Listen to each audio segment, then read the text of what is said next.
अस्सलामुअलैकुम। फोर्थ है, हम अपना चैप्टर पढ़ रहे हैं 49, जिसका तीसरा मोस्ट इम्पॉर्टेंट लॉन्ग क्वेश्चन हमारा है कॉम्पाउंड इफ़ेक्ट। पहले हमने ब्लैक बॉडी देखा था, फिर हमने फोटो इलेक्ट्रिक इफ़ेक्ट देखा था। अब ये हमारे पास है कॉम्पाउंड इफ़ेक्ट। हम देख रहे थे कि मैटर और एनर्जी आपस में इंटरेक्ट किस तरह करते हैं। लो एनर्जीज़ पर जो हमारे पास फिनोमेना होता है मैटर और एनर्जी का इंटरेक्शन का, वो था हमारे पास photo electric effect. Medium energy पर इंटरमीडिएट एनर्जीज़ जो है हमारे पास, उन पे जो हमारे पास इंटरेक्शन होगा वो कॉम्पाउंड इफ़ेक्ट की सूरत में होगा। और तीसरा हमारे पास जो होता है हायर एनर्जीज़ पर, वो पेयर प्रोडक्शन होता है। इस चैप्टर में आपने 3 चीज़ें पढ़ी हैं, black body, photo electric effect, और तीसरा हमारे पास है Compton effect. Arthur Holly, Compton at Washington University in 1923 studied the scattering of X-rays by loosely bound electrons from a graphite target। ये आपकी FSC की बुक है। इसमें आपके ज़्यादा इजी करके दिया हुआ है।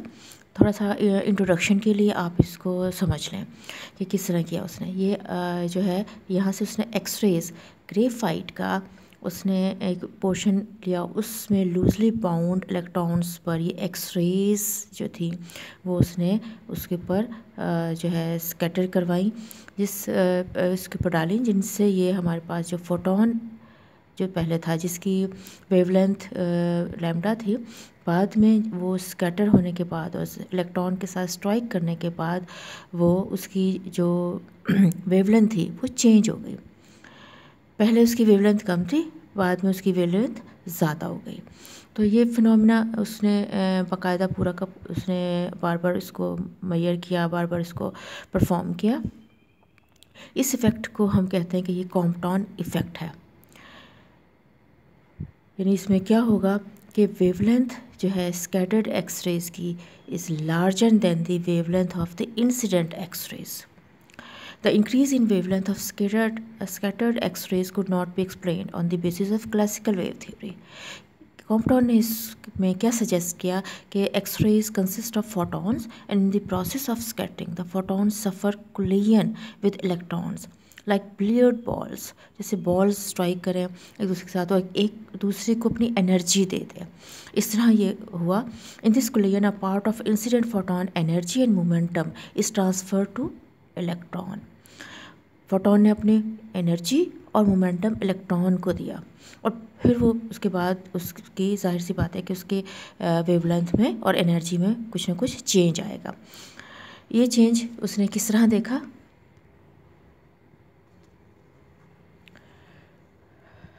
क्वेश्चन आपका है what is the Compton effect, find Compton shift by analytical treatment.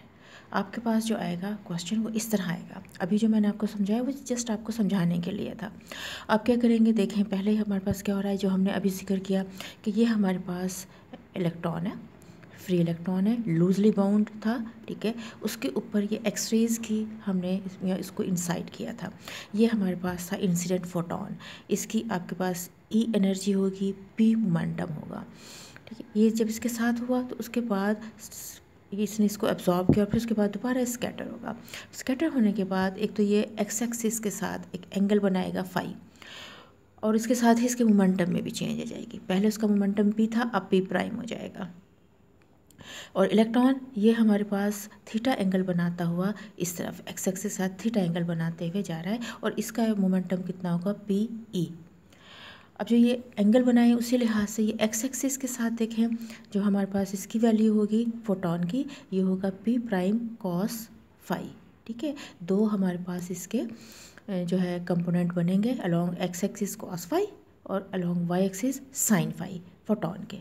Electron की बात करें तो अलोंग एक्स एक्सिस बनेगा हमारे पास पी ई कॉस थीटा, और अलोंग वाई एक्सिस जो हमारे पास पी ई साइन थीटा। अब अगर हम दोनों एक दूसरे के अपोजिट डायरेक्शन में, फोटॉन अपवर्ड जा रहा है, इलेक्ट्रॉन डाउनवर्ड जा रहा है, दोनों अपोजिट इन डायरेक्शन है, तो हम एक की डायरेक्शन को पॉजिटिव ले रहे हैं और दूसरे की डायरेक्शन को नेगेटिव ले रहे हैं। When an X ray photon is scattered from electron, then wavelength of scattered photon is greater than wavelength of incident photon, ठीक है। वेवलेंथ जो है स्कैटर्ड की ज़्यादा है और ये इंसिडेंट की कम है। This phenomena is known as Compton effect.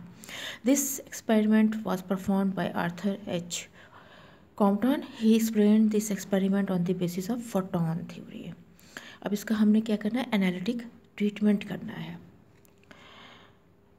Consider a photon of energy equal to H F and momentum p is equal to h e over c collides with an electron at rest। Electron rest पर था, इसने आके इसको strike किया, electron अब move कर रहा है और साथ फोटोन भी दोबारा जा रहा है, लेकिन उसकी वेवलेंथ में चेंज आ गई।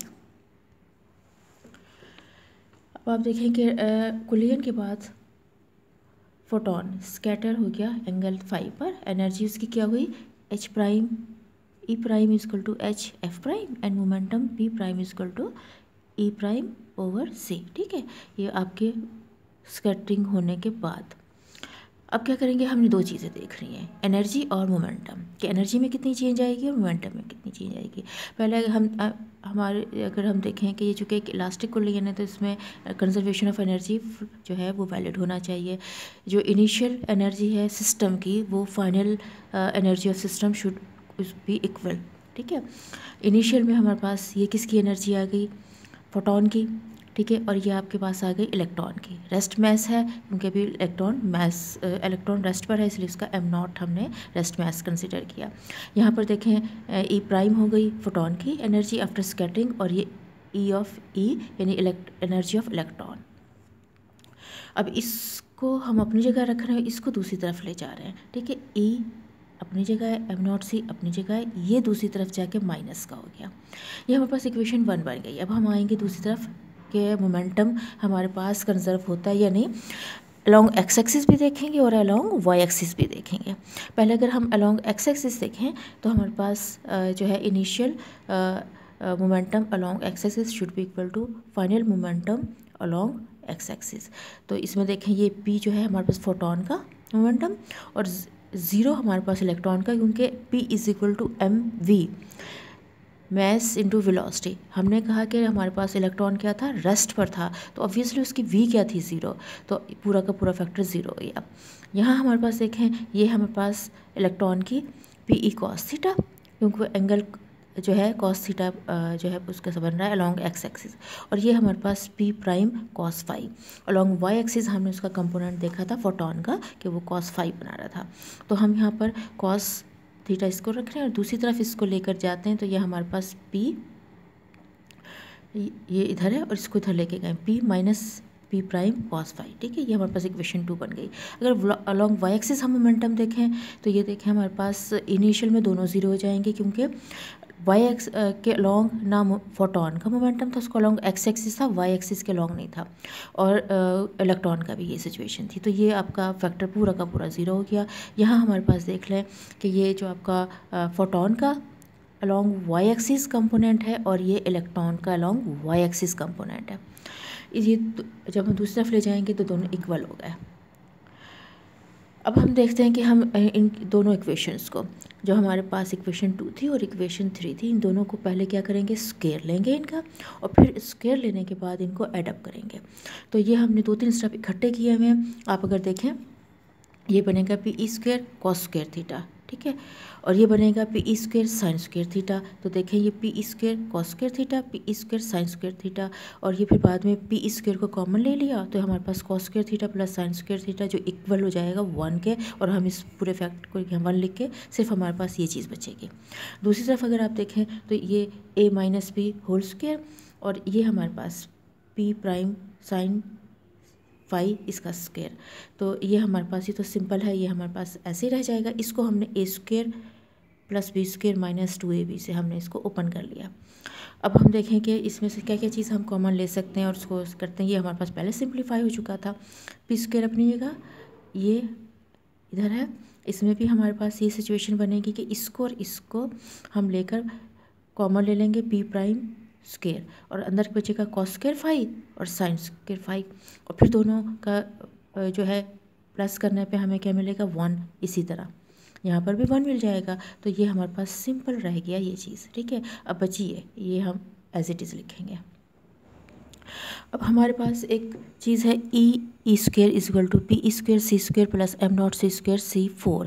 ये आपका सेकेंड ईयर की बुक का चैप्टर 21 है। इसमें बाइंडिंग एनर्जी में हम ये चीज़ निकाल चुके हैं वहाँ पर, तो ये आप वहाँ से देख लीजिएगा।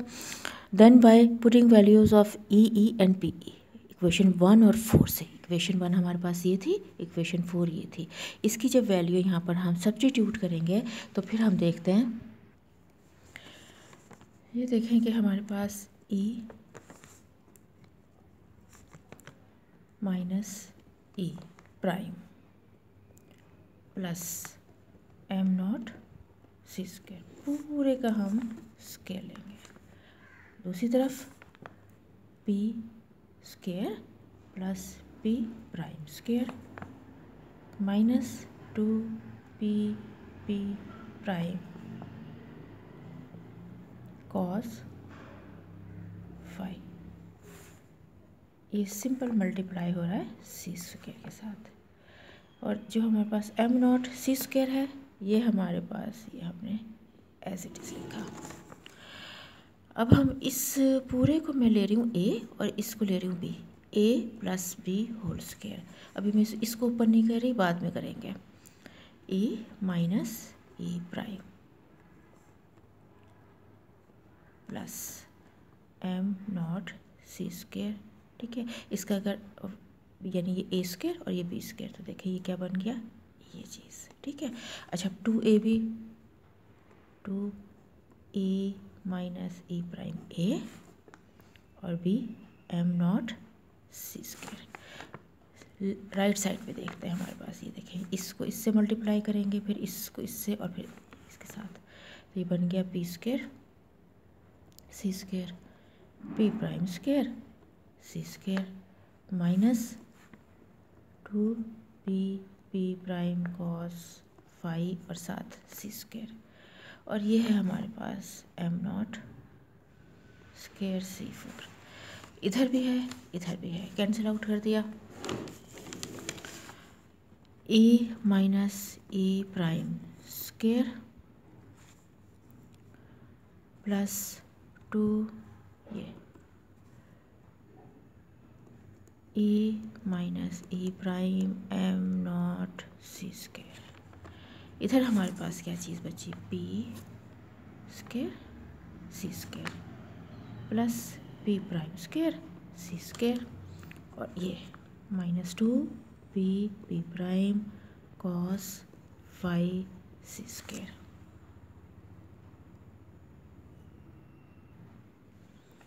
अब क्या करें जी, कि हम क्या कर रहे हैं, हम वैल्यू पुट करेंगे p is equal to e over c, और p prime is equal to e prime over c। देखें जहाँ जहाँ आ रहा है हम उसकी वैल्यू लगाते हैं। अब हम पास ये क्या बनेगा, e माइनस e प्राइम। अब आप इसको ओपन भी कर सकते हैं, चलिए अगले स्टेप में ओपन कर लेंगे, चाहे तो यहीं भी कर लें, E square A prime square minus 2 A prime plus 2 A minus A prime M not C square.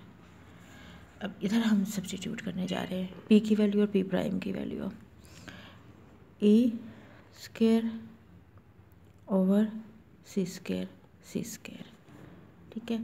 तो आगे ए prime square C square C square, ये कैंसिल आउट, ये कैंसिल आउट, माइनस ए ओवर सी ए प्राइम ओवर सी 2 सी square, और ये हो गया cos 5। ये सी square जो था, ये देखें, ये दो सी इससे कैंसिल आउट हो जाएंगे।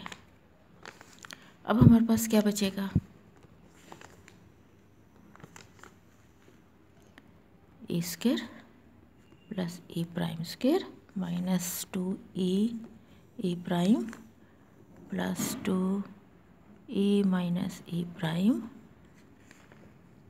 Am not C square is equal to A square, इधर से ई प्राइम स्क्वायर, इधर से minus E prime cos five.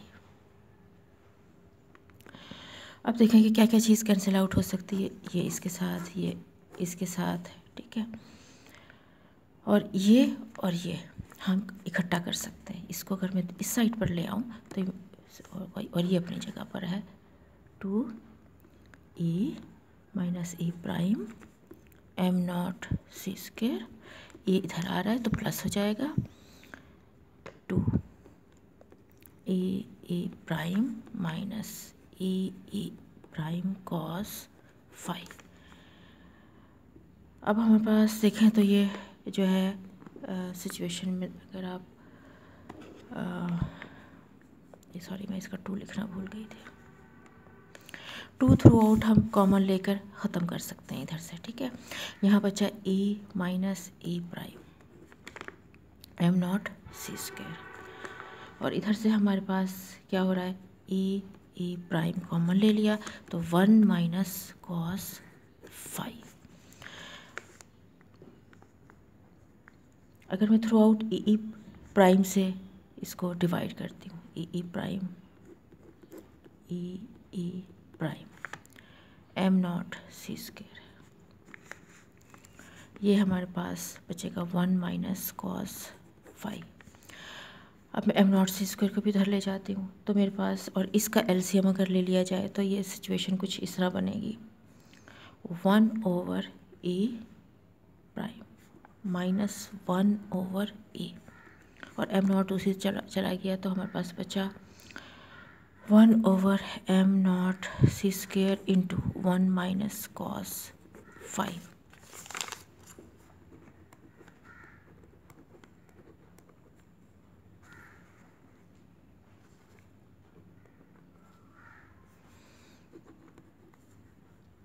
अब क्या करना है, अब हमने ई प्राइम की जगह लिखना है एच सी ओवर लैम्डा, और ई की जगह लिखना है एच सी ओवर लैम्डा, ठीक है। यहाँ E prime H C over lambda prime और E equal to H C over lambda. अभी हमारे पास ये इक्वेशन, इस इक्वेशन में हम इसकी ये वैल्यू सब्स्टिट्यूट कर रहे हैं, तो अब वो क्या बनेगी, ये था पुट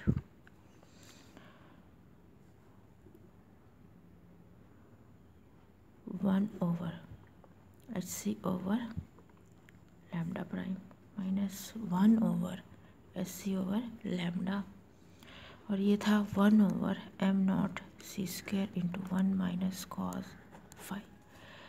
तो ये क्या बन गया हमारे पास, lambda prime minus lambda is equal to H C over M not C square into 1 minus cos five. Compound shift ये हमारे पास डिफरेंस दे रहा है, स्कैटरिंग के बाद वेवलेंथ और स्कैटरिंग से पहले की वेवलेंथ, दोनों में जो चेंज आएगा इसको हम डेल लैम्डा से प्रेजेंट कर रहे हैं, और असल में यही हमारे पास कॉम्पाउंड शिफ्ट है। H C over M not C square into 1 minus cos phi. यहाँ हमारे पास रिजल्ट आ गया जितना आपको पेपर में लिखना है। Del lambda is equal to H over M not C 1 minus cos phi. यह इससे ना हो, ये आपकी एफएससी की बुक है, वहाँ इन्होंने इसको एंगल को थीटा कहा था और एंड तक वो उसे थीटा ही लेकर गए। हमने इस एंगल को फाइव लिया था तो हम इसे फाइव कहेंगे। अच्छा, अब इसमें एम नॉट जो है रेस्ट मास था इलेक्ट्रॉन का, इस फैक्टर को एच ओवर एम नॉट सी, ये डायमेंशन इसकी क्या होंगी, लेंथ की डायमेंशन होंगी, मीटर्स में आएगा। It's called compound wavelength. इसकी न्यूमेरिकल वैल्यू देखें यहाँ पर दे दी गई है, ये पूरा का निकाल कर 2.43 into 10⁻⁻12 metres. If the scattered X ray photon are observed at angle 90, यानी आपका ये जो आया फोटोन ये इस तरह मूव कर गया, एक्स एक्सिस के साथ 90 का एंगल बना रहा हो, तो फिर आपका ये शिफ्ट जो है ये बिल्कुल कॉम्पटाउन वेवलेंथ के इक्वल आती है। ये पूरी तरह से एग्री करती थी एक्सपेरिमेंटल रिजल्ट्स में। इसी वजह से हॉली आर्थर कॉम्पटाउन को नोबेल प्राइज़ मिला था।